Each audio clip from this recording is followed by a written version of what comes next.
प्रिय मित्रों, नमो नमः। संस्कृत कौमुदी में आप सभी लोगों का स्वागत है। मित्रों, हम लोग यूपी टीजीटी शिक्षक भर्ती 2022 के पाठ्यक्रम के अनुसार डॉक्टर बाबूराम सक्सेना की पुस्तक संस्कृत व्याकरण प्रवेशिका का क्रमशः अध्ययन कर रहे हैं।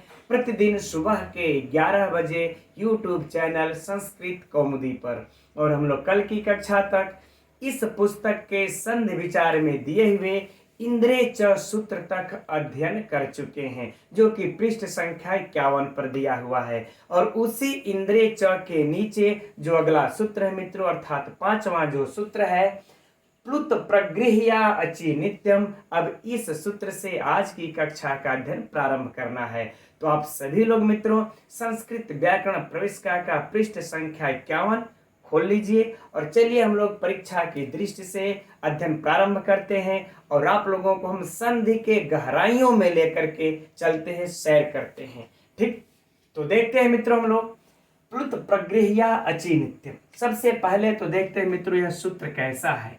तो यह देखिए विधि सूत्र है। और एक चीज याद रहे मित्रों, आज की कक्षा में हम लोग विधि सूत्र संज्ञा सूत्र पर विशेष ध्यान देना है, क्योंकि इन सबों से बड़ा कंफ्यूज करता है किससे सूत्र हो रहा है, किससे संज्ञा हो रही है। तो एकदम नोट करते हुए चलिएगा, इसको दिमाग को आज भी स्थिर रखिएगा मित्रों। आज की भी टॉपिक आसान नहीं है। ठीक, अब प्रश्न उठता है मित्रों यह किसका जो है कि यह किसका विधान करता है। तो मित्रों यह प्रकृति भाव का विधान करता है ना, प्रकृति भाव संधि का विधान करता है। अब कंडीशन इसके लिए क्या क्या रख रहा है, कह रहे कि प्लुत प्लुत प्रगृह्या, प्लुत प्रगृह्या प्रथमा का मित्रों बहुवचन। ठीक, अचि अर्थात अचि सप्तमी का एक वचन, स्व सप्तमी के अर्थात स्वर के परे होने पर, नित्यम अर्थात नित्य हो, नित्य हो, क्या हो मित्रों, नित्य प्रकृति भाव हो। ठीक, अब इसको मित्रों हम लोग थोड़ा सा इस प्रकार से समझते हैं तो स्पष्ट हो जाएगा। देखिए पहले हम लोग लिख लेते हैं कि प्लुत ऐसा वर्ण जिसकी की प्लुत संज्ञा हो, प्लुत संज्ञा हो। ठीक, और ऐसा कोई पद या फिर जिसका की प्रगृह संज्ञा हो चुका हो, कोई प्रगृह संज्ञा हो, और इसके पर में यदि कोई अच अर्थात मित्रों अच आ जाता है तो कार्य फिर इन दोनों में संधि नहीं होगा, प्रकृति भाव हो जाएगा। अर्थात तो स्वभाव प्रकृति अर्थात मित्रों ये दोनों स्वभाव से ही रहेंगे, इनमें कोई विकार उत्पन्न नहीं किया जाएगा और इसमें इसकी संधि नहीं की जाएगी। अब आगे बातें समझ में मित्रों, सरल है शब्दों। फिर से एक बार 10 सेकंड में देख लेते हैं कि प्लुत संज्ञा जिसका हो और जिसका प्रगृह संज्ञा हो, इसके पर में यदि कोई स्वर आता है तो फिर संधि नहीं होती है, वह प्रकृति भाव हो जाता है। राइट, अब मित्रों इसका उदाहरण बाबूराम सक्सेना यहाँ पर दिए नहीं है, लेकिन इसका उदाहरण और मिलते और हैं, लेकिन हम लोग आगे चल करके देखेंगे। तो सीधे सीधे अब और वहां पर हम इस सूत्र को रख करके समझा देंगे, है ना। अब यहाँ पर मित्रों जो अगला सूत्र है ईदु दे द्विवचनम प्रगृह्यम। ठीक, इस सूत्र को देखते हैं, अब आगे स्पष्ट हो जाएगा, है ना। ई दु दे यही है, ई दु दे द्विवचनम। ठीक, अगर अलग थोड़ा सा करके लिख दे तो द्विवचनम, ई दु दे द्विवचनम प्रगृह्यम। देख लीजिएगा मित्रों यही है, कहीं ऐसा ना हो कि हमसे लिखने में त्रुटि हो जाए। ठीक, ई दु दे द्विवचनम प्रगृह्यम। ठीक, अब यह सूत्र देखते हैं। अब देखिए मित्रों इस सूत्र का काम अब इस सूत्र में आकर के उदाहरण हम लोगों को प्राप्त होगा। क्यों? क्योंकि पहले हम लोग यह जानना होगा कि किसकी प्लुत संज्ञा है, किसकी प्रगृह संज्ञा होगी, तब न जो है कि हम लोग उसके परे अच आने पर प्रकृति भाव किया जाएगा। तो इसलिए मित्रों अब देखते हैं कि यह सूत्र कैसा सूत्र है। संज्ञा सूत्र है, एकदम नोट कर लीजिएगा, यही परीक्षा का प्रश्न है मित्रों, भयंकर से भयंकर। कैसे प्रश्न में उलझाएगा यह देखेंगे हम लोग। तो ईदु दे द्विवचनम प्रगृह्यम, यह क्या कहता है। अब इसके पहले परिभाषा को समझते हैं।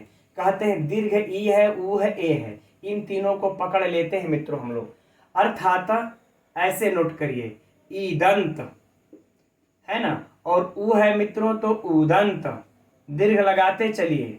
ठीक, और फिर कह रहे हैं ए है तो एदंत, अर्थात कि ई जिसके अंत में हो, उ जिसके अंत में हो, ई ए जिसके अंत में हो, ऐसे द्विवचनम, ऐसा अगर कोई द्विवचन मिलता है मित्रों हम लोगों को, तो वह प्रगृह संज्ञक अर्थात प्रगृह उसको नाम दे दिया जाएगा। उसको क्या नाम दे दिया जाएगा?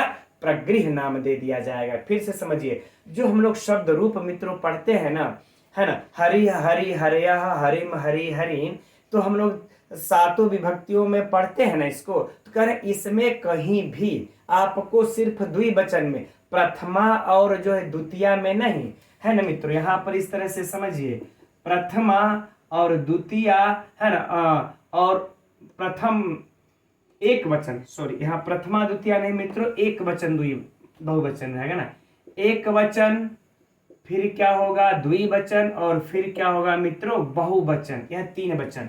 तो कह रहे हैं कि इस द्विवचन में कहीं भी किसी भी विभक्ति में यदि इदंत उदंत अगर यदंत दृष्टिगत हो जाए हम लोगों को, तो उनको हम लोग प्रगृह संज्ञा कह देते हैं। अब देखिए, अब उदाहरण मित्रों हम लोगों को प्राप्त हो जाता है हरि एतव, हरि एतव, ठीक।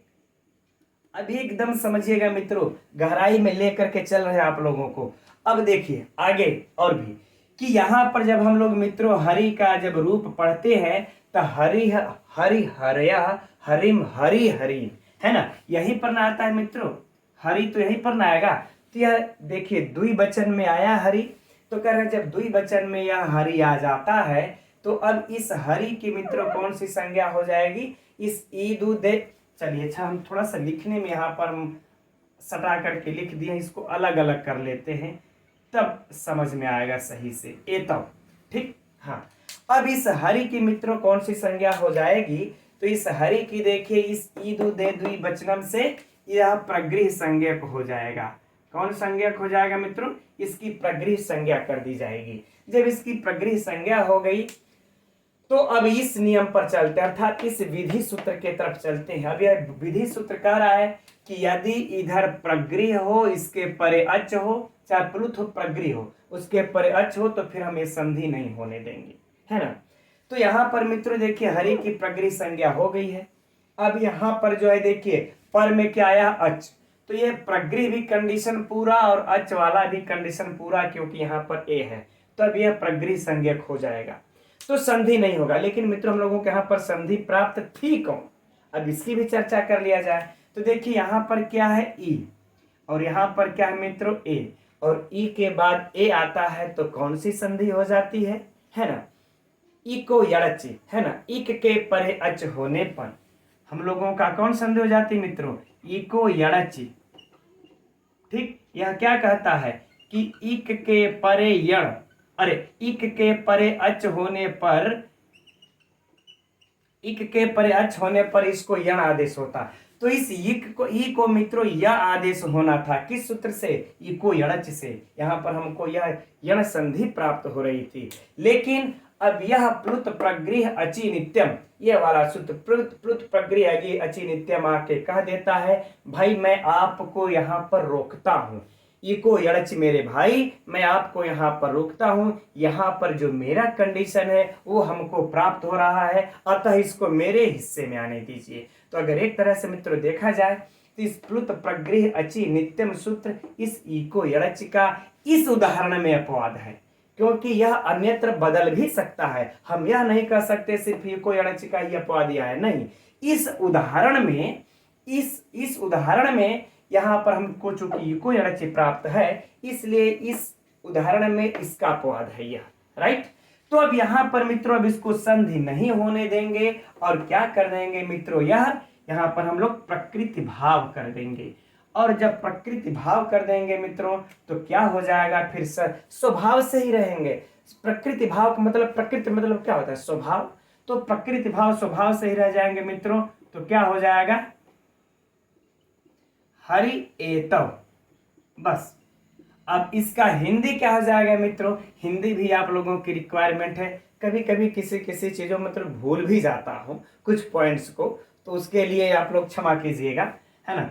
जैसे कभी कभी हिंदी, तो इसका मित्रों क्या हो जाएगा कि ये दो हरि, है ना, ये दो हरि, यही कर लेते हैं, ये दो हरि, ये हो गया। या फिर हम लोग कह ले मित्रों, हरि का अर्थ होता है मित्रों घोड़े या बंदर भी, तो यह दो घोड़े भी कह सकते हैं, यह दो बंदर भी कह सकते हैं। अब देखिए परीक्षा का प्रश्न की चर्चा करें, वो महत्वपूर्ण है। तो परीक्षा में प्रश्न पूछा जाएगा मित्रों कि हरि एतव में, पहला प्रश्न देखिए ध्यान से, हरि एतव में किस सूत्र से संधि हुई है। तो हरि एतव में मित्रों किस सूत्र से संधि हुई है, इससे प्लुत प्रगृह अचि नित्यम से हुई है। इस ईदु दे द्विवचनम को मत आप लोग लगा दीजिएगा मित्रों, ना ना ना ना, इसको मत लगाइएगा, है ना, इसको लगाइएगा कि प्लुत प्रगृह अचि नित्यम, इस सूत्र से मित्रों इसकी संधि हुई है इसमें, राइट। अब अगर पूछे संधि का विधान इससे हुआ, अब अगर पूछे कि इस हरि की प्रगृह संज्ञा किस सूत्र से हुई है ना, प्रगृह संज्ञा किस सूत्र से हुई है मित्रों, तब इसको लगाएंगे हम लोग ईदु दे द्विवचनम। एकदम मित्रों बारीकी सूक्ष्म अध्ययन है, इस तरह से अध्ययन कर लेंगे। मैं मानता हूं थोड़ा सा समय लगेगा, कुछ लोगों का कहना है कि सर भगा के पढ़ाइए, कुछ लोगों का कहना है सर डिटेल्स में चलिए, है ना। तो मुझे भी लगता है देखिए समय तो लगेगा मित्रों, लेकिन अगर डिटेल्स में पढ़ लेंगे ना तो एक कॉन्फिडेंस आ जाता है हमारे अंदर कि मैंने हर पहलू को, हर बिंदु को टच किया है अपने दिमाग से, ठीक। तो इसमें दो प्रश्न बनते हैं, किस सूत्र से संधि हुई, तो प्लुत प्रगृह अचि नित्यम। किस सूत्र से हरि की प्रगृह संज्ञा हुई मित्रों, तो यहां पर क्या हो जाएगा, ईदु दे द्विवचनम प्रगृह्यम से प्रगृह संज्ञा हुई। अब प्रश्न आ जाएगा ईदु दे द्विवचनम प्रगृह्यम कैसा सूत्र है, तो संज्ञा सूत्र है। प्लुत प्रगृह अचि नित्यम कैसा सूत्र है मित्रों, तो विधि सूत्र है, ठीक। आ गई बातें समझ में। चलिए अब आगे बढ़ते हैं मित्रों, अगला उदाहरण। अगला उदाहरण मित्रों क्या है, इसमें आप लोगों का दिया हुआ है विष्णु इमव, है ना। तो यह विष्णु इमव भी मित्रों सेम है, इसमें भी कुछ भी कहने की जरूरत नहीं है, बराबर विष्णु इमव, ठीक, विष्णु इमव यही हो जाएगा। अर्थात दो विष्णु, यह मित्रों इकारांत इदंत का उदाहरण है, यह जो है कि उदंत का उदाहरण है, और यह जो है कि अदंत का उदाहरण है। और सेम कंडीशन मित्रों यहां पर इसमें लागू होगी, कोई समस्या नहीं जो हमने बताया। अच्छा एक प्रश्न और भी चर्चा करने के लिए रह गया कि अगर पूछ दे कि हरिधन एतव में कौन, यह किसका अपवाद है। ये उदाहरण जब अपवाद इससे अगर पूछेगा मित्रों ना, तो अपवाद वाली भी बातें जरूर पूछेगा, क्योंकि आगे वो अपवाद चेंज हो जाएगा। अच्छा ठीक है, देखते हैं अगला वाला उदाहरण क्या है मित्रों, गंगे अमू। अब इसमें आप लोग जरा बताइएगा कि कौन सा जो है कि लग रहा था, गंगे अमू, है ना, कौन सा सूत्र हमारा काम कर रहा था यहाँ पर। इसी तरह से मित्रों बार बार अभ्यास करने से ही संधि याद होती है। बहुत से लोग कहते हैं कि सर संधि नहीं याद हो रहा, अभी कल के ही लाइव कक्षा में सर मुझे अलंकार नहीं आ रहा समझ में आता, समास नहीं समझ में आता। तो जब आप बार बार अभ्यास करेंगे किसी चीज को तब ना आएगा, एक बार में आ जाए तो बहुत से लोग पंडित हो जाएंगे, ठीक है ना, सारे पंडित हो जाएंगे, विद्वान हो जाएंगे, ठीक। तो चलिए अब यहाँ पर गंगे अमू है, इसका उदाहरण देखते हैं मित्रों। अब यहाँ पर देखिए हमको लास्ट में क्या प्राप्त हुआ, ए, और यहाँ पर क्या प्राप्त हुआ, अ। अब जरा आप लोग बताइए, कमेंट्स कीजिए, है ना, कि यहाँ पर ए और अ में यहाँ पर हमको गंगे अमू में कौन सी संधि प्राप्त थी, जिसका कि बाध करके, जिसको रोक करके यह हमारा प्लुत प्रगृह अचि नित्यम काम करता है। क्योंकि गंगे का तो भाई प्रगृह संज्ञा हो गया ना, द्विवचन में गंगे आता है, तो इसकी तो प्रगृह संज्ञा हो गई। ये तो हमें क्लियर है कि यहाँ पर प्रकृति भाव होना है, लेकिन अभ्यास के लिए यह भी जानिए, है ना। तो मित्रों यहाँ पर जब हम लोग देखेंगे, ठीक, तो यहाँ पर देखिए ए के बाद अ है। अब यहाँ पर आप लोग तुरंत जाएंगे कि ए के बाद अ आता है तो एचो वह काम करेगा, आप लोग इसी सूत्र पर जाएंगे, ठीक, कि यही वाला सर यही वाला काम कर रहा था ये सूत्र यहाँ पर। तो नहीं मेरे भाई, ये वाला सूत्र यहाँ पर काम नहीं कर रहा है। क्यों? क्योंकि यह पदांत है, गंगे जो है पद है, और यह ए जो है, ये जो है कि एंगह पदांता दत्त के अंतर्गत आता है, और पदांत होने के कारण ए के बाद अ यहाँ पर आया है ना, एंगह पदांता दत्त। तो यहाँ पर मित्रों हम लोगों को पूर्व रूप संधि प्राप्त हो रही थी, एंगह पदांता दत्त सूत्र यहाँ पर प्राप्त था। एंगा पदांता दति। ठीक है, इस सूत्र से हम लोगों को क्या था, पूर्व रूप, क्योंकि जो इस सूत्र का कंडीशन है मित्रों कि पदांत होना चाहिए और एंग प्रत्याहार का वर्ण होना चाहिए। तो देखिए गंगे पदांत और एंग प्रत्याहार का वर्ण है, यहाँ पर अ आया हुआ है, तो सिंपल यह हमारा सूत्र प्रवृत्त हो रहा था, लेकिन एंगा पदांता दत्त को रोका है इसने, एचो वयावह को नहीं रोका है। यही है अभ्यास। इस तरह से अभ्यास करेंगे ना तो हर सूत्र दिमाग में सेट हो जाएगा, हर इसकी शर्तें आप लोगों को याद हो जाएंगी।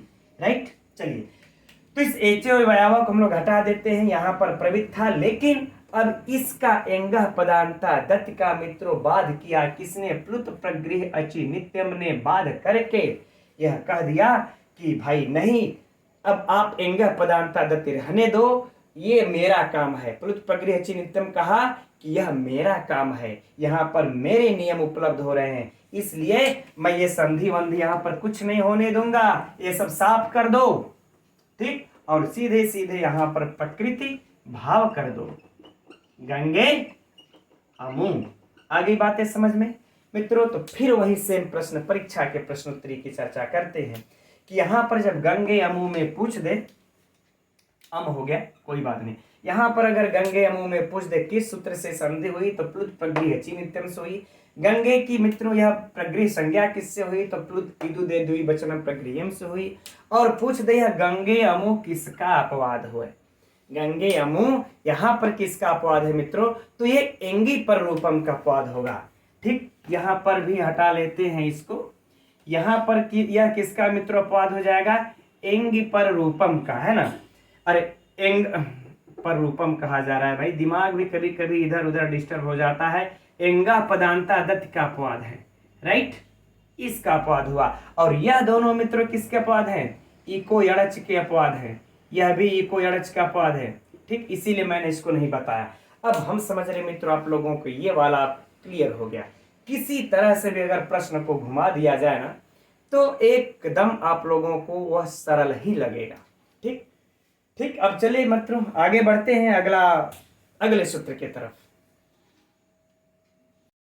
तो अब मित्रों आप लोग पृष्ठ को अपने पलट लीजिए, आ जाइए पृष्ठ संख्या 52 पर। और पृष्ठ संख्या 52 पर आप लोगों को सबसे पहला ही सूत्र दिया हुआ है अदसो मात। आइए, अगर इस सूत्र को मित्रों अगर गहराई में जाएंगे, परीक्षा की दृष्टि से तो महत्वपूर्ण है ही है, अगर गहराई में जाएंगे तो ये भी दिमाग को थोड़ा सा चक्कर में लाता है।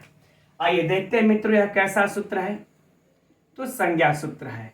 अब प्रश्न उठता है ना मित्रों कि किसकी संज्ञा, कौन सी संज्ञा करता है, तो कह रहे हैं कि यह प्रगृह संज्ञा करता है। कौन सी संज्ञा करता है मित्रों, प्रगृह संज्ञा करता है। किसकी प्रगृह संज्ञा करता है, तब आइए कंडीशन देखते हैं कि किसकी प्रगृह संज्ञा कर रहा है। तो कह रहे हैं कि आदर्शो मात, अर्थात मित्रों आदर्श शब्द। इस आदर्श शब्द को आप लोग जानते ही होंगे, यह सर्वनाम का शब्द है ना, इसका रूप चलता है और दूरस्थ पदार्थ को इंगित करने के लिए इसका हम प्रयोग करते हैं, है ना। एक मान ले तो वह कलम दो, यह भी नजदीक होता है ना, कि वह पुस्तक दो, और एक होता है कि वह बालक है, दूर के लिए, तो ये दूर के लिए इंगित करने में प्रयोग होता है आदर्श। और इसमें कह रहे हैं कि आदर्श का म हो, और इस म के पर में कह रहे मित्रों या तो ई हो या तो फिर ऊ हो, यानी कि जो मकार है आदर्श के मकार में दीर्घ इकार हो या उकार हो, तब इसकी मित्रों कौन सी संज्ञा हो जाती है, प्रगृह संज्ञा। एक चीज स्मरण रहे, आप लोगों को नोट रहे कि इसमें हम लोगों को द्विवचन वाला कंडीशन नहीं है।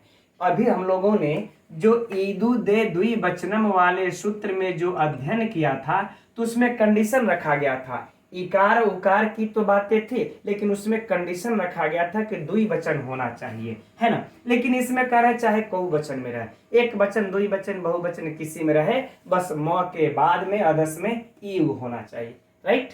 चलिए अब देखते हैं मित्रों हम लोग इसके उदाहरण को। इसका उदाहरण है क्या आप लोगों के पुस्तक में दिया हुआ है कि अमी ईशा, है ना, इसको देख लेते हैं। अमी धन ईशा, राइट, यही उदाहरण है, अमी धन ईशा, है ना, अमी धन ईशा। ठीक, अब देखिए मित्रों यहां पर हम लोगों को यह अदश का शब्द का रूप है। अदश का जब हम लोग रूप चलाते हैं तो चलिए, अच्छा अभी हम अदश का रूप चला करके भी दिखाएंगे आप लोगों को कैसे बनता है, थोड़ी सी इसके गहराई में भी ले चलेंगे, लेकिन पहले उदाहरण को देख लेते हैं। तो कह रहे हैं देखिए अमी, यह देखिए अदश का शब्द है, मकारांत है और इसके अंत में यह ई आया हुआ है। तो हमारा यह कंडीशन मित्रों पूरा। तो अब इस सूत्र से यानी अदसो मात सूत्र के द्वारा इसकी कौन सी संज्ञा हो गई मित्रों? प्रगृह संज्ञा हो गई इस अमी की, और प्रगृह संज्ञा हो गई तो इसके पर में ईशा आ गया। अब हम लोगों को यहाँ पर संधि प्राप्त है। संधि प्राप्त है कौन सा? यहाँ पर मित्रों दीर्घ ई है, फिर यहाँ पर पुनः दीर्घ ई है। ई मिल करके दोनों क्या हो जाता है मित्रों? बड़ी ई। तो मित्रों यहाँ पर हम लोगों का सूत्र कौन सा प्राप्त हो रहा था? अकः सवर्णे दीर्घ, अकः सवर्णे दीर्घ।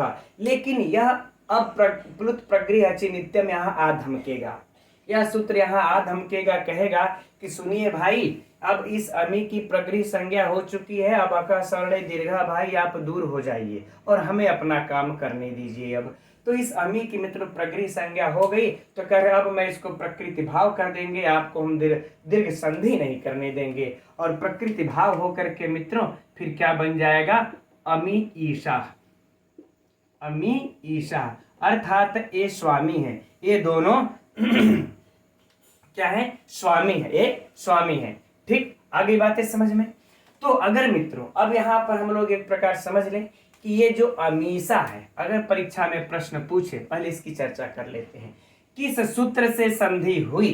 किस सूत्र से संधि हुई मित्रों? तो प्लुत प्रगृह अचि नित्यम से संधि हुई। और किस से इस अमी की प्रगृह संज्ञा हुई मित्रों? तो इस अदसो मात से इसकी प्रगृह संज्ञा हुई। और यह अमी ईसा किसका अपवाद है? तो मित्रों अकः सवर्णे दीर्घा का अपवाद है। अब बताइए, प्रश्न को पूछने दीजिए, कहां से कोई पूछेगा प्रश्न? ठीक, अब यह बातें हो गई मित्रों। अब आप लोगों के दिमाग में हम उम्मीद करते हैं एक प्रश्न भी उठता होगा। ठीक है, अगर नहीं उठता होगा तो चलिए हम उठा देते हैं आपके दिमाग में इस प्रश्न को।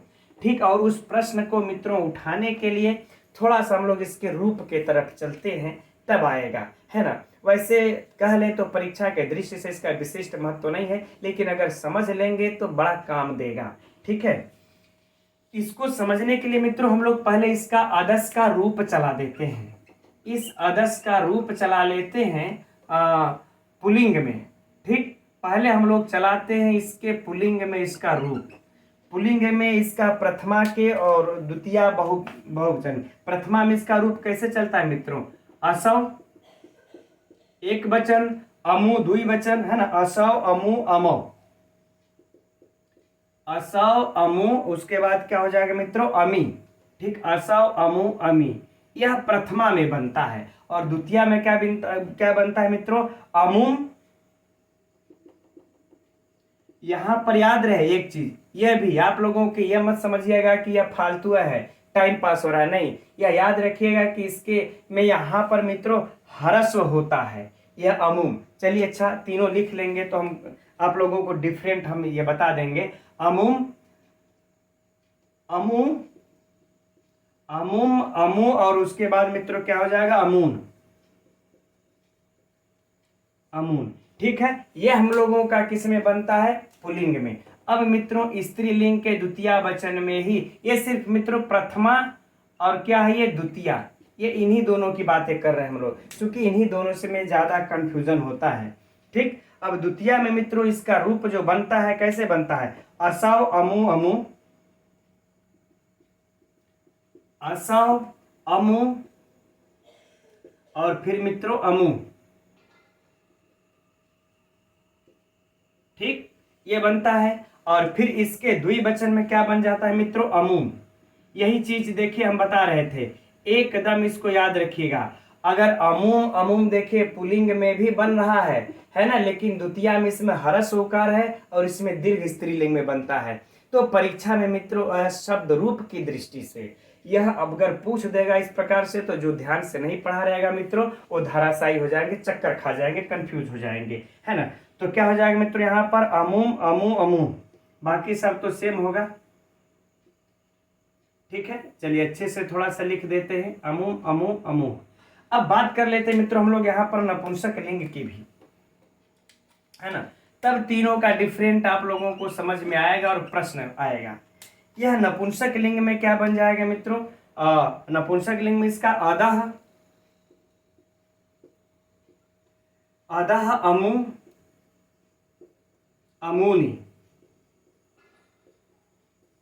ठीक, और इसमें भी वही बन जाएगा अदह अमो अमूनी, ठीक, राइट। अब देखिए यहां पर ये बातें हम लोगों ने लिख लिया।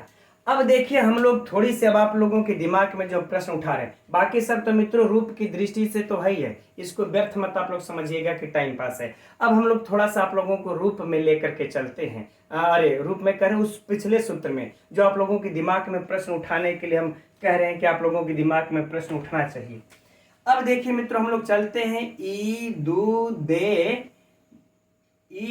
द्विवचनम की तरफ, द्विवचनम अर्थात पिछले सूत्र की तरफ, है ना, प्रगृह्यम, ईतु दे द्विवचनम प्रगृह्यम। यह मित्रों हम लोगों को पहले ही कह दिया था, ई दंत, उ दंत और ए दंत, इन तीनों की प्रगृह संज्ञा हो। तो अब बताइए, और द्विवचन की यह कंडीशन रखा था द्विवचन की, तो हमको द्विवचन में अब आप लोगों को यहाँ पर यह स्पष्ट नजर आ रहा है कि नहीं, देखिएगा यहाँ पर उदंत है, उदंत में नजर आ रहा है ना, द्विवचन तो यही है ना। हम कह रहे हैं इस बहुवचन का तो नहीं करेगा, लेकिन ये द्विवचन का तो करेगा ना, क्योंकि यहाँ पर ऐसा कुछ मकारांत जैसा संबंधी कंडीशन नहीं रखा गया था। ये तो सूत्र हमारा कहा था बस यही कि बस ईदंत उदंत और जो है एदंत हो, कोई शब्द ला दीजिए आप, चाहे वह सर्वनाम हो, है ना, चाहे वह मित्रों सर्वनाम हो, और चाहे कह रहे हैं कि वह शब्द रूप मतलब कि पुल्लिंग का हो, चाहे वह स्त्रीलिंग का हो, चाहे नपुंसक लिंग का हो, इससे कोई फर्क नहीं पड़ता। अगर वह इदंत उदंत एदंत है तो द्वितीय में उसकी प्रगृह संज्ञा होगी। तो फिर यहाँ पर यह अदसोमात भी कह रहा है, तो इस अदसोमात में अब अमूह की अगर बातें आ जाएंगी, इस समूह की तो अब बताइए किससे प्रगृह संज्ञा मानेंगे आप लोग, इस अदसोमात से, या फिर जो है कि इस ईदु दे द्विवचनम प्रगृह्यम से। अब दिमाग में प्रश्न उठा कि नहीं उठा, फिर से समझिएगा मित्रों, थोड़ा सा यह कठिन आप लोगों को लगता होगा, हो सकता है कि आप लोगों को, कुछ लोगों को ऊपर से भी गुजरे, कि यह सूत्र हमारा ईदु दे द्विवचनम पहले ही कह चुका है कि इकारांत उकारांत एकारांत द्विवचन की प्रगृह संज्ञा हो, है ना। तो यह सूत्र के अनुसार इसकी प्रगृह संज्ञा हो गई। अब बाद में यह सूत्र आता है मित्रों अदसोमात, कहता है अगर अदस शब्द के मकारांत में अगर इकार और उकार हो तो उसकी प्रगृह संज्ञा हो, यद्यपि वो वचन की कंडीशन नहीं रखता है। तो अब इसका स्पष्ट है मित्रों कि यह उदाहरण, इनकी जो प्रगृह संज्ञा होगी, यह जो अदसोमात जो सूत्र आया हुआ है ना, कि यह जो अदसोमात सूत्र आया हुआ है, यह सिर्फ मित्रों इन्हीं के लिए आया है। यह स्त्रीलिंग और पुल्लिंग नपुंसक लिंग में इन दोनों के लिए आया हुआ है, ठीक है ना। इस पुल्लिंग के लिए यह सूत्र नहीं लिखा गया है, यह सूत्र स्त्रीलिंग, एक मिनट गलत बोल रहे हैं हम, है ना। यह सूत्र जो है कि अब आप लोगों को चक्कर खाने के क्या वजह, हमको ही चक्कर आ गया, ठीक, कि यह सूत्र जो है सिर्फ इस पुल्लिंग के लिए ही लिखा गया है, इसके लिए नहीं लिखा गया है, ये होना चाहिए। क्योंकि इस स्त्रीलिंग नपुंसक लिंग की मित्रों इस ईदु दे द्विवचनम से ऑलरेडी पहले से ही इनकी प्रगृह संज्ञा द्विवचनम की हो चुकी है।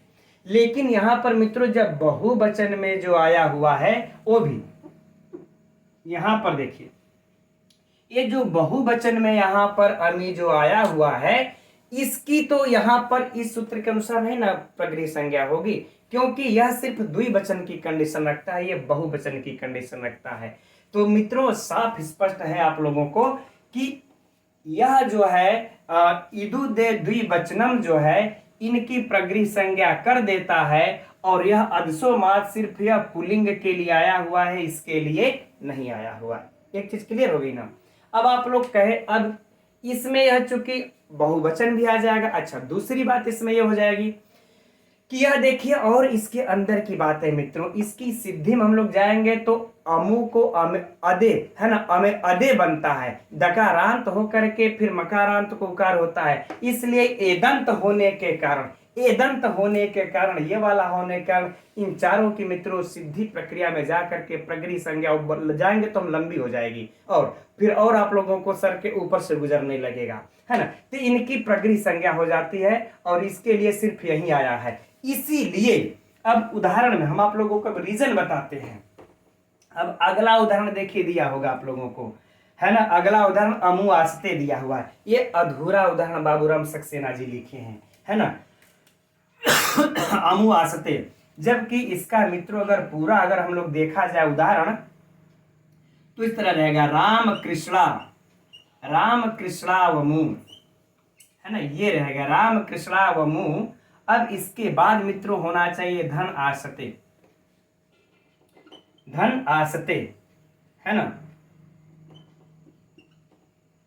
चलिए इसको हटा देते हम, राम कृष्णा वमु आस्ते, जबकि बाबूराम सक्सेना में आप लोगों को सिर्फ यही लिखा है अमु आस्ते। तो ये चीज हर जगह मित्रों आप लोग देखेंगे तो लघु सिद्धांत कौमुदी इत्यादि में, और इसको अगर मित्रों थोड़ा सा अगर आप लोग जाएंगे तो अगर देखेंगे तो आप लोगों को ये राम कृष्णा भी नजर आता है, राम कृष्णा भी, क्योंकि यह पुलिंग के लिए आदसो मात जो है मित्रों पुलिंग के लिए आया है। नहीं तो जब हम अमु आस्ते लिख देंगे तो कैसे पता चलेगा कि यह अमु वाला शब्द यह पुलिंग क्या है कि स्त्रीलिंग का कि है नपुंसक लिंग का है, तीनों में तो अमु अमु बन रहा है, कैसे हम पकड़ पाएंगे।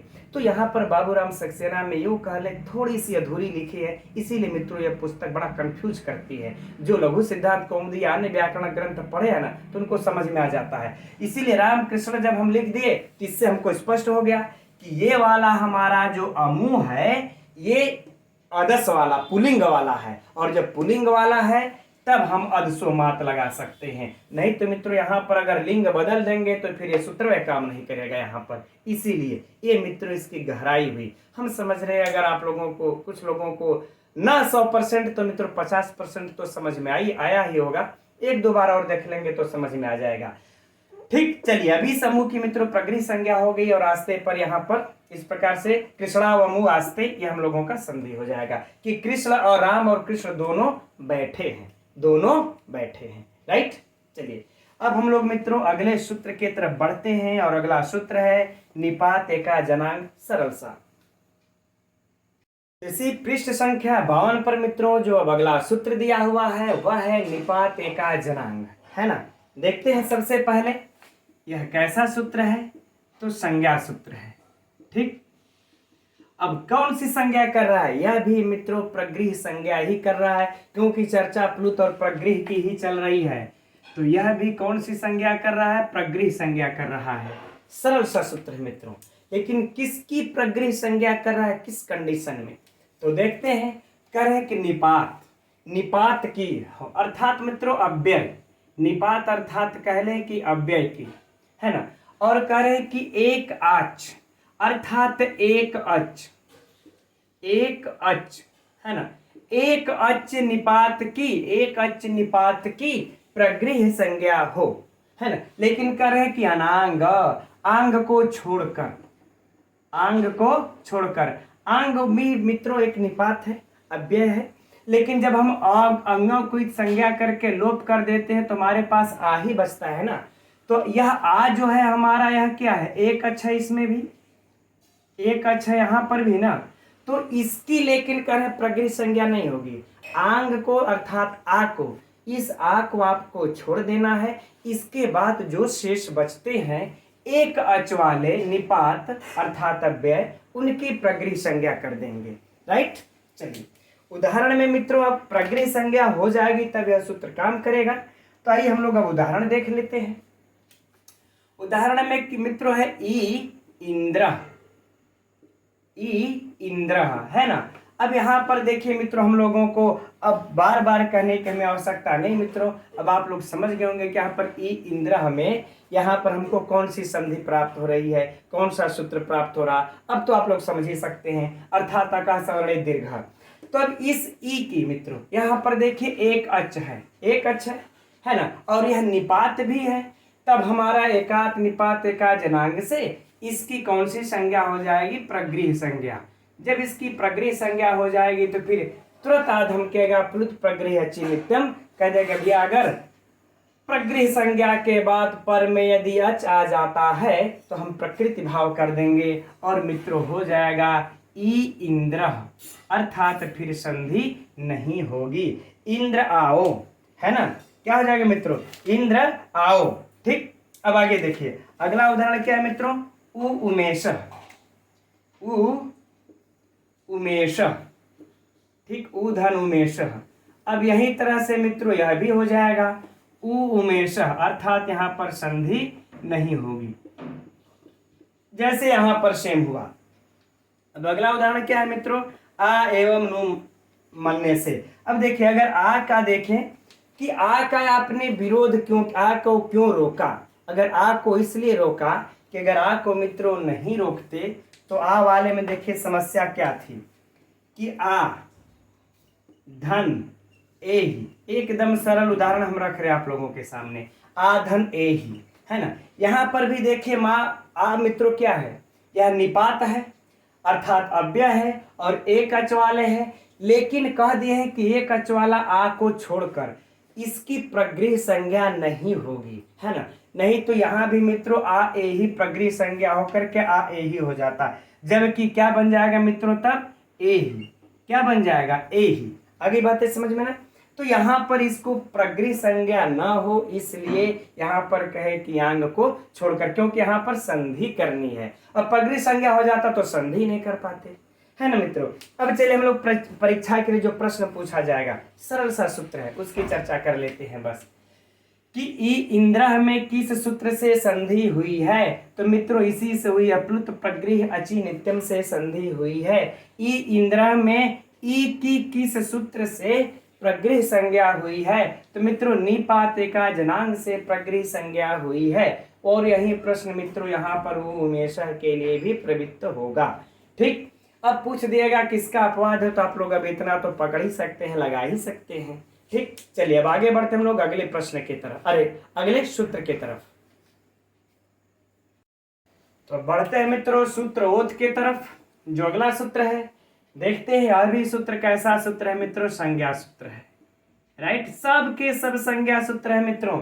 ये संज्ञा कर रहे हैं, प्लुत प्रगृह इत्यादि प्रगृह संज्ञा कर रहे हैं, वैसे ये सूत्र आके अपना काम कर रहा है। बस इतना ही दिमाग में कॉन्सेप्ट रख करके हम लोगों को चलना है। तो यह भी संज्ञा सूत्र है, किसकी संज्ञा, कौन सी संज्ञा कर रहा है? प्रगृह संज्ञा कर रहा है यह भी, राइट।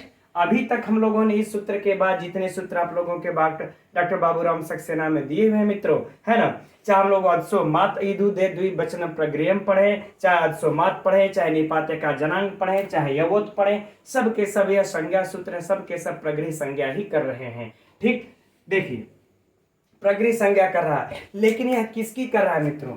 कह रहा है कि यह कि ओकार अंत वाला, ओ जिसके अंत में हो, ओ अंत वाला, ओ अंत वाला क्या हो मित्रों? प्रगृह संज्ञा हो इसकी, निपात की, ओ अंत वाले निपात की। ठीक, अब यहां पर मित्रों देखिए पूर्व वाले सूत्र में हम लोगों ने जो अध्ययन किया इस निपात का जनांग में, यह तो एक अच, महज एक अच अर्थात ई जिसमें एक अच थी, ऐसे निपातों की यह जो है कि प्रगृह संज्ञा किया। लेकिन अब यहां पर मित्रों अगर अहो आ गया, अहो, ठीक है, यह ओ अंत वाला है, यह भी निपात है, तो इस सूत्र से इसका प्रगृह संज्ञा नहीं ना हो पाएगा, क्योंकि यह सिर्फ एक अच पर लागू होता है, एक अच वाले ही निपात पर लागू होता है।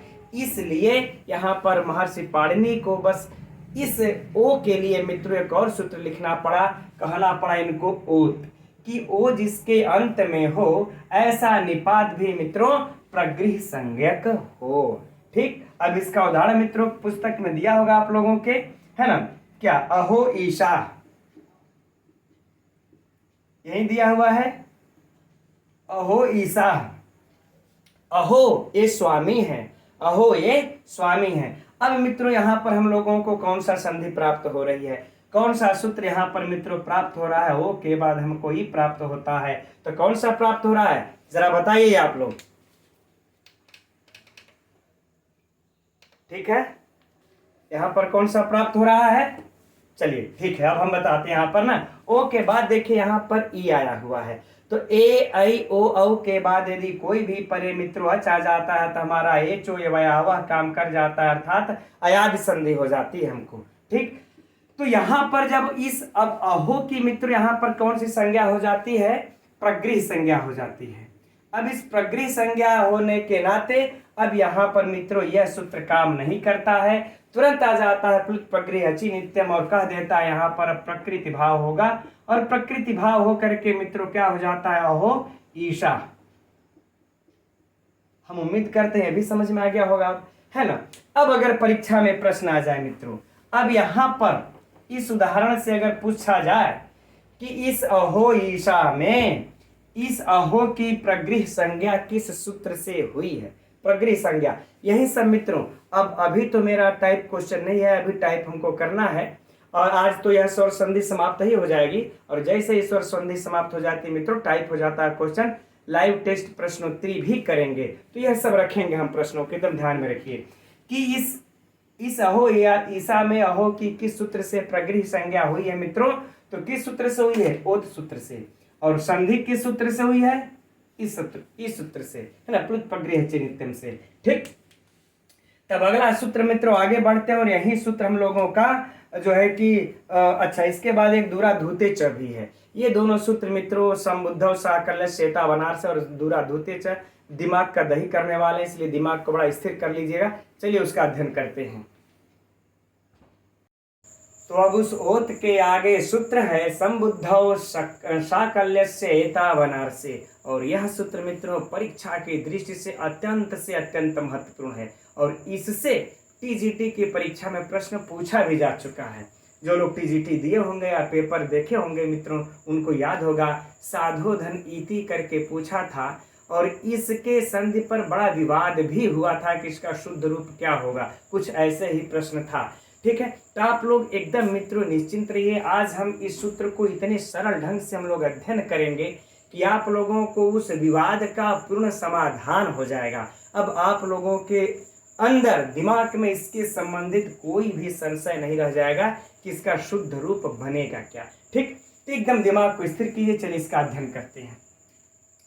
तो सबसे पहले मित्रों हम लोग देखते हैं कि यह कौन सा सूत्र है। तो देखिए यह संज्ञा सूत्र है। ठीक, यह भी संज्ञा सूत्र है। कौन सी संज्ञा करता है मित्रों, तो यह भी देखिए प्रगृह संज्ञा करता है। राइट, इतना तो क्लियर। किसकी प्रगृह संज्ञा करता है, कह संबुद्धव अर्थात मित्रों संबुद्धि निमित्तक, संबुद्धि निमित्तक ओत की। अब हम लोग जो पिछला सूत्र अध्ययन किए हमने उसको मिटा दिया, ओत है ना, अर्थात ओकार, ओत की, कह संबुद्धि निमित्तक ओत की, एकदम लिखिए, है ना। तो संबुद्धि निमित्तक का अर्थ होता है मित्रों कि संबोधन, सीधे सीधे हम लोग लिख ले लेते हैं संबोधन ओ की, संबोधन ओकारांत की ना, संबोधन ओकारांत की। अब तो स्पष्ट हो गया कि संबोधन ओकारांत क्या हो मित्रों, प्रगृह संज्ञक हो, प्रगृह संज्ञक हो। एकदम धैर्य बांध के देखिए। लेकिन यह मित्रों देखिए है शाकल्यस्य, शाकल्य मुनि के मत में है, शाकल्य मुनि के मत में है कि संबोधन ओकारांत प्रगृह संज्ञक हो, है ना। अब देखिए यह शाकल्य मुनि का मत है जो महर्षि पाणिनि से पूर्व थे, लेकिन अन्य जो आचार्य हैं, इन शाकल्य मुनि को छोड़ करके जो आचार्य है उनके मत में ओकारांत संबोधन प्रगृह संज्ञक नहीं होता, है ना। सीधे मित्र लिखिए कि अन्य मुनि के मत में, है ना, अन्य मुनि या फिर आचार्य कह लें, अन्य मुनि के मत में यह प्रगृह संज्ञक नहीं है, प्रगृह संज्ञक नहीं होता। तब महर्षि पाणिनि ने एक बीच का रास्ता निकाला, कह दिया कि शाकल्यस्य इतौ अनार्से, है ना, कि हम इसको विकल्प से कर लेते हैं। हमें मित्रों, हम लोगों को अर्थात महर्षि पाणिनि को सारे आचार्यों का प्रमाण मानना था, सारे आचार्यों की बात माननी थी। अब मान लेते हम ठहरे, चाहे इधर ठहरा कोई शाकल्य, हम कह देंगे भैया इसका ओकारांत संबोधन का प्रगृह संज्ञक होता है और दूसरे कह रहे हैं कि इनका प्रगृह संज्ञक होता नहीं, तो ठीक है विकल्प से कर देते हैं, एक बार हमारी राय चलेगी, एक बार आपकी राय चलेगी। ये बातें हुई, यहाँ तक क्लियर। अब आइए, जब यहाँ तक क्लियर हो गया तो उदाहरण में चलते हैं। उदाहरण में मित्रों है विष्णो धन इति। विष्णो धन इति। अब यहाँ पर देखिए मित्रों, विष्णु जो है संबोधन है, विष्णु जो है वह क्या है, संबोधन। अब देखिए इसमें आगे हम बताते मित्रों, विवाद इस सूत्र पर भी है, यहाँ भी है, परीक्षा में पूछा था वहां नहीं, यहाँ भी विवाद है, उस विवाद पर भी चर्चा होगी।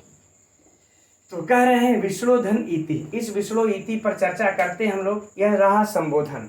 अब यहाँ पर मित्रों देखिए, अब पहले हम लोग इस साकल्य मुनि के मत वाली की बात हम लोग चलते हैं। साकल्य मुनि के अगर मत की बात किया जाए तो इसकी क्या हो जाएगी मित्रों, इस विष्णु की, यह देखिए संबोधन है और ओकारांत है, तो यह क्या हो गया है ना, प्रगृह संज्ञा हो गया।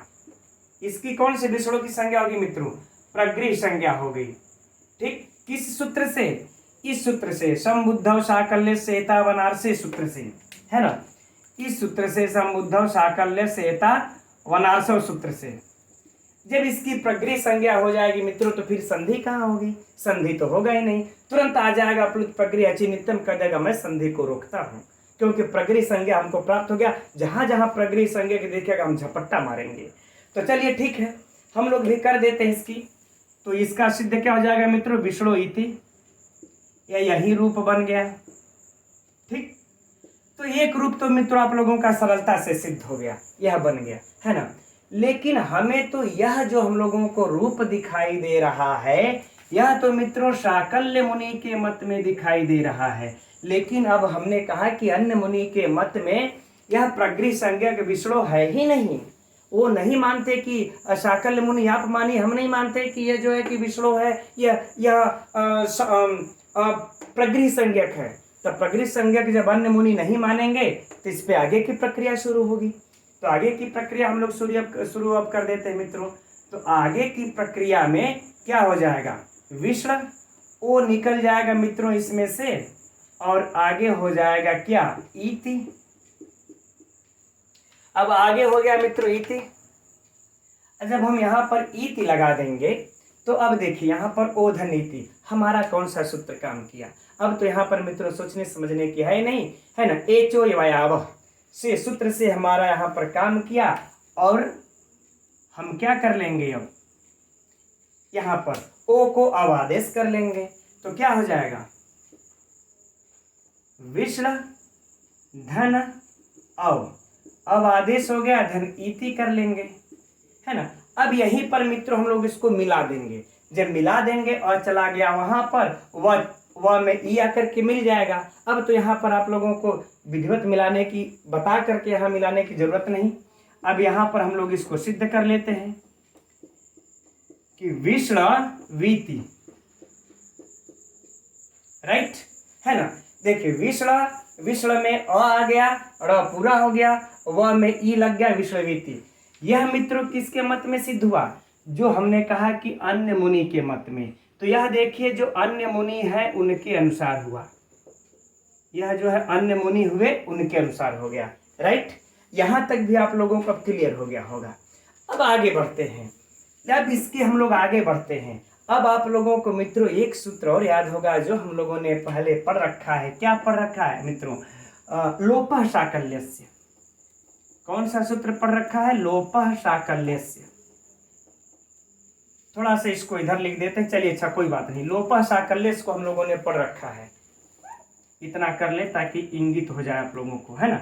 लोपः साकल्यस्य को मित्रों हम लोगों ने पढ़ रखा है। अच्छा, लोपः साकल्यस्य क्या आप लोगों को याद है, इसीलिए मित्रों याद करना जरूरी है, नहीं तो बड़ा समस्या हो जाएगी। अच्छा, तो लोपः साकल्यस्य देखिए कहता क्या था, कहता है कि पदांत, और याद रहे यह लोपः साकल्यस्य मित्रों पूरा ही हम लिख देते हैं आप लोगों को, है ना, कि यह लोपः साकल्यस्य, ताकि साकल्य मुनि का नाम याद रहे आप लोगों को। यह लोपः साकल्यस्य एकदम कहते ही हैं कि यह साकल्य मुनि का मत है कि पदांत य और व के परे यदि अस प्रत्याहार का कोई वर्ण हो तो विकल्प से य और व का लोप हो जाता है। किसका लोप होता है मित्रों? विकल्प से य और व का लोप होता है, राइट। तो अब हम अभी देखिए, तो हम लोग क्या करेंगे, इसको विकल्प से लोप कर देंगे। जब विकल्प से लोप कर देंगे मित्रों, किसका? व का। तो विकल्प से जब लोप कर देंगे तो क्या बन जाएगा मित्रों? विष्ण धन अ। अब अ को हम लोग सीधे इसमें ला देते हैं, बस व को हटा देना है, तो अ को सीधे सीधे ला करके हम लोग विष्ण धन इति कर देते हैं। ठीक, चलिए बातें समझ में आ गई। अर्थात व का हम लोगों ने हटा करके व का लोप कर देंगे मित्रों। इस लोप साकल्य के अनुसार व का लोप है ना, तो क्या हो गया? व खत्म, अ आ गया अड़ में, और इति इधर ही है। और जब मित्रों आप लोगों को पता ही होगा कि लोप साकल्य सूत्र में इसको लोप हो जाने के बाद, यह तो कक्षा में पिछले कक्षा में चर्चा हो चुकी है कि यहाँ पर अ है, ई है, लेकिन यहाँ पर अब संधि नहीं होगी क्योंकि यह त्रिपादी का सूत्र है लोप साकल्य।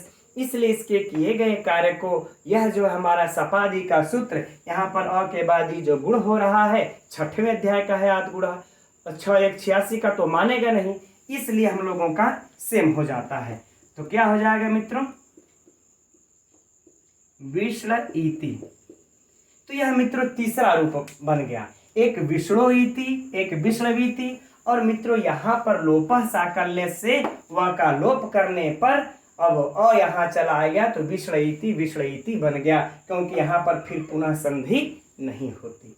यह लोप साकल्य में विस्तृत पढ़ चुके हैं पिछली कक्षा में, जो लोग नहीं समझे होंगे वहां देख लेंगे। अब यह 3 सूत्र 3 उदाहरण मित्रों बन गया। अब परीक्षा में देखिए यही पूछा था, साधो, विष्णु के जगह पर साधो रख दिया था। अब हमको सटीक प्रश्न याद नहीं है, लेकिन पूछा था, काफी इस पे विवाद भी चला था, बहुत से लोगों का अनेक मत भी हुआ था कि ई बनेगा कि ई बनेगा कि ई बनेगा, है ना। तो अब तो हम समझते हैं आप लोगों को क्लियर हो गया, ठीक, कि यह तीनों बनेगा, है ना। लेकिन अभी हम लोगों का मित्र विवाद नहीं सुलझा है। अब हम आप लोगों को, अभी आप लोगों को वहां पर ध्यान नहीं जाता होगा, जिसके कारण यह विवाद वैयाकरणाचार्यों में उत्पन्न है। अब वहां पर ध्यान हम आप लोगों का लेकर के चल रहे मित्रों। संधि पढ़ लीजिए मित्रों, कहीं भी किसी भी कॉलेज में जाएंगे ना, जब इस तरह से संधि पढ़ाएंगे तो लोग कहेंगे कि नहीं, हाँ सर ने संधि मुझे पढ़ा है, सर के पास, गुरु जी के पास ज्ञान है। ठीक, अब उस बिंदी तक, उस अपवाद तक हम आप लोगों को पहुंचाने के देखिए प्रयत्न कर रहे हैं। जो अपवाद है, अपवाद मित्रों देखिए यहाँ यह है कि काशिका इत्यादि जो ग्रंथ हैं, काशिका इत्यादि ग्रंथ में यह हम लोगों को यह 2 ही उदाहरण मिलते हैं, है ना। यह सिर्फ यह 2 ही उदाहरण प्राप्त होते हैं, ये वाला उदाहरण नहीं मिलता। क्यों नहीं मिलता? क्योंकि जरा सोचिए, इस पॉइंट पर आप आइए, तब इसका कोई जरूरत नहीं समझ में आएगा। इस पॉइंट पर जब हम आते हैं मित्रों, तो यह कहते हैं शाकल्य मुनि कि संबोधन ओकारांत प्रगृह संज्ञक हो, अर्थात शाकल्य मुनि को यह जो है कि प्रगृह संज्ञक ही, मतलब प्रगृह संज्ञक ही मान्य है। प्रगृह संज्ञक मान जब मान लेते हैं तो फिर इस ओ को अव करने की बारी ही नहीं आती। शायद मैं अच्छे से नहीं कर पाया, फिर से समझिए कि शाकल्य मुनि जो है वह संबोधन ओकार को प्रगृह संज्ञक करते हैं, है ना। तो जब शाकल्य मुनि ने इसको विष्णुधन इति करके प्रगृह संज्ञक करके विष्णु इति बना दिया, ये मुनि शाकल्य ने जब विष्णु इति बना दिया, तो फिर इस आगे इस लोप साकल्य से भी तो शाकल्य मुनि का मत है, तो फिर ये इसकी यहाँ पर जरूरत कहाँ से आएगी? आनी ही नहीं चाहिए, क्योंकि यह जो विष्णु को अव के बाद जो अव आदेश हुआ है मित्रों, यहाँ पर ये जो विष्णु को ओ आदेश, ओ को जो अव आदेश हमने योचो एवं यहाँ पर लगाया है, ये जो मत है मित्रों, ये तो अन्य मुनि का मत है, ये तो अन्य मुनि का मत है। अब यहाँ पर शुरुआत में खारिज कर दिए हैं कौन? ये शाकल्य मुनि, कि ये सिर्फ प्रगृह संज्ञक ही होता है, ओकारांत संबोधक सिर्फ और सिर्फ प्रगृह संज्ञक होता है। तो जब प्रगृह संज्ञक कह के मुनि, शाकल्य मुनि पहले खाली हो गए, तो विष्णु इति बन गया है। अब ये ओ को अव तो शाकल्य मुनि के मत में ओ को अब हो ही नहीं रहा है, तो फिर इस व का फिर इस विकल्प से शाकल्य मुनि के अनुसार लोप कहाँ से होगा? यानी कि शाकल्य मुनि के अनुसार ही अगर हम चलेंगे तो विष्णु इति नहीं बनना चाहिए। इसीलिए मित्रों काशिका इत्यादि जो जयादित्य वामन का पुराना ग्रंथ है उसमें सिर्फ यही 2 उदाहरण मिलते हैं, तीसरा उदाहरण मिलता ही नहीं। इसी बात को लेकर के मित्रों वैयाकरणाचार्यों के मत में बड़ा मतलब विवाद रहा है कि जब आप शाकल्य मुनि ने पहले ही खाली ये कर दिया तो ये फिर इनके मत को कहां से ला रहे हैं। ये अन्य लोगों का मत है कि नहीं भाई इसकी प्रगृह संज्ञा नहीं होती है। तो अन्य लोगों के मत में जब नहीं होती है तो ओ को आपने अव आदेश किया, अव करके आपने एचो वह लगा करके विश्ववीति बना लिया, है ना। अब बाद में कोई कहे कि नहीं लोपा साकल्य से यहाँ पर होगा तो लोपा साकल्य साकल्य मुनि कहीं तो मत खारिज हो जाता है। तो हम उम्मीद करते हैं मित्रों बात आप लोगों के भी ये विवाद समझ में आ गया होगा। तो जिस विवाद को वैयाकरणाचार्यों ने नहीं सुलझा पाया उस विवाद को हम लोग क्या सुलझाएंगे, इसलिए चुपचाप जो है उसको अध्ययन कर लेते हैं। ठीक है कि अगर विष्णोधन इति मित्रों यह पूछा तो हम लोग यह 3 रूप हम लोगों के सामने बनता है। अच्छा आप लोगों के किताब में किन तरह बनता है, विष्णु इति विश्ववीति। आप हम लोगों के मित्रों किताब में जो बाबूराम सक्सेना है ना, इसमें 2 ही बनता है। ठीक, अर्थात 2 कौन कौन बनते हैं, यह बनते हैं। यह तीसरा जो है विश्ववीति का उदाहरण भी नहीं दिया हुआ है। ठीक, तो चलिए अच्छी बात है। अगर मान लेते हैं परीक्षा में दे दे तो अब हम क्या बताएंगे आप लोगों से कि इसको भी मारिएगा कि नहीं। ठीक है, क्योंकि एक बार विवाद में रह चुका है। हो सकता है कुछ लोग इसको भी मान ले और कुछ लोग कह दे टीजीटी के बाबूराम सक्सेना में 2 ही है तो हम 2 ही मानेंगे, है ना। तो ये मित्रों विवाद का विषय है और मैं प्रार्थना करूंगा ईश्वर से और उन वैयाकरणाचार्य अपने गुरुओं से भी कि जब भी इस सूत्र से प्रश्न को परीक्षा के लिए उठाएं तो कृपा करके बस इन्हीं दोनों को दें, या तो फिर सोच समझ करके उठाएं कि विवादास्पद न बने। ठीक, चलिए अब मित्रों एक और लास्ट स्वर संधि का सूत्र बचा है, पहले अब उसको अध्ययन करते हैं। तो अब आगे इस दूरात धूते च सूत्र को भी देख लेते हैं हम लोग। तो सबसे पहले देखते हैं मित्रों यह कैसा सूत्र है। तो देखिए विधि सूत्र है, विधान करता है किसका, करे विकल्प से टी को प्लुत का विधान करता है। यद्यपि मित्रों हम लोगों की पुस्तक बाबूराम सक्सेना में यहाँ पर यह विकल्प की चर्चा नहीं है, जबकि यह विकल्प से विधान करता है। विकल्प से टी को प्लुत का विधान करेगा और एक बार नहीं करेगा। तो किस कंडीशन में यह विकल्प से टी को प्लुत का विधान कर रहा है, देखिए। तो हम लोग देखते हैं मित्रों, कह रहे दूरात धूते, कह रहे जब किसी को दूर से बुलाया जाएगा, जब किसी को दूर से बुलाया जाए तो उस संबोधन के टी का विकल्प से प्लुत हो। समझ में थोड़ा कम आया होगा, उदाहरण से देख लेते हैं। कह रहे मित्रों यहां पर ए ही, हम लोग उदाहरण देखते हैं बाबूराम सक्सेना में दिया हुआ है, ए ही कृष्ण, है ना, ए ही कृष्ण। ठीक, अब मान लो संबोधन लगा लेते, ए ही कृष्ण अत्र गौश्चरति, अत्र गौश्चरति। ठीक, मान लेते हैं गाय यहाँ चर रही हैं, कृष्ण भगवान कहीं और खेलने कूदने में व्यस्त हैं और उसके बाद जो ग्वाले वाले हैं उन्होंने आवाज लगाया, हे कृष्ण यहाँ आओ गाय चर रही हैं। तब वह बड़ा दूर से बुलाया उनको। तो दूर से बुलाने में मित्रों जो संबोधन होगा इसके टी को विकल्प से करके प्लुत हो जाएगा। विकल्प से करके जब प्लुत हो जाएगा मित्रों तो जो अ है अ को हम लोग प्लुत कर लेंगे।